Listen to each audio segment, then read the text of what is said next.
மதுரை தாவேக மாநாட்டிற்கு காவல்துறையினர் இதுவரை அனுமதி அளிக்காத நிலையில் அதற்கான ஏற்பாடுகளை தாவேகவினர் மும்முரமாக மேற்கொண்டு வருகின்றனர்.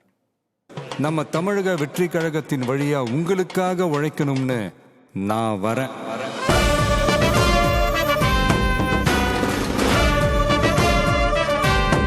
தமிழக வெற்றிக் கழகத்தின் 2வது மாநில மாநாடு முதலில் ஆகஸ்ட் 25ஆம் தேதி மதுரையில் நடைபெறும் என அறிவிக்கப்பட்டிருந்தது. ஆனால் காவல்துறையின் அறிவுறுத்தலை ஏற்ற 21ஆம் தேதிக்கு மாற்றப்பட்டது. மாநாடு நடைபெறும் மதுரை தூத்துக்குடி நெடுஞ்சாலையில் உள்ள பாரவத்தி கிராமத்தில் 500 ஏக்கர் பரப்பளவில் பிரம்மாண்ட ஏற்பாடுகள் செய்யப்பட்டு வருகின்றன.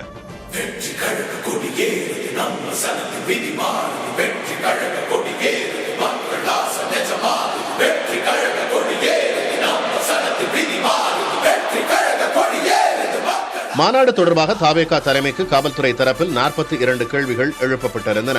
இதுகுறித்து மதுரை காவல்துறையினரிடம் அக்கட்சியின் பொதுச் செயலாளர் ஆனந்த் 2 முறை நேரில் ஆஜராகி விளக்கம் அளித்திருந்தார்.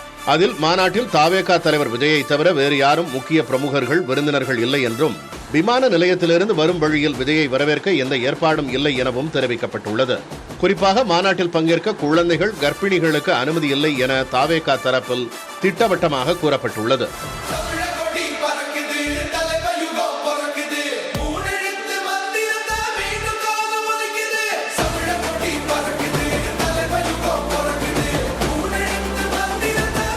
மாநாட்டு பணிகளை நேரடியாக கண்காணிக்கும் வகையில் மதுரையில் முகாமிட்டுள்ள தாவேகா பொதுச் செயலாளர் ஆனந்த் ஏற்பாடுகள் தொடர்பாக அவ்வப்போது ஆலோசனைகளையும் நடத்தி வருகிறார். மாநாட்டை விளம்பரப்படுத்தும் நோக்கில் தாவேகா ஸ்டிக்கர்கள் மற்றும் கொடிகள் பொருத்திய விளம்பர ஆட்டோக்கள் தமிழ்நாட்டின் பல்வேறு நகரங்களில் பலம் வர ஏற்பாடுகள் செய்யப்பட்டுள்ளன.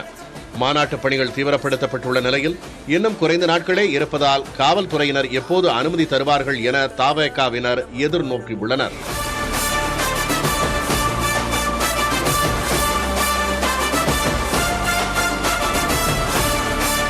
புதிய தலைமுறைக்காக ஒளிப்பதிவாளர் குணாவுடன் செய்தியாளர் சுபாஷ்.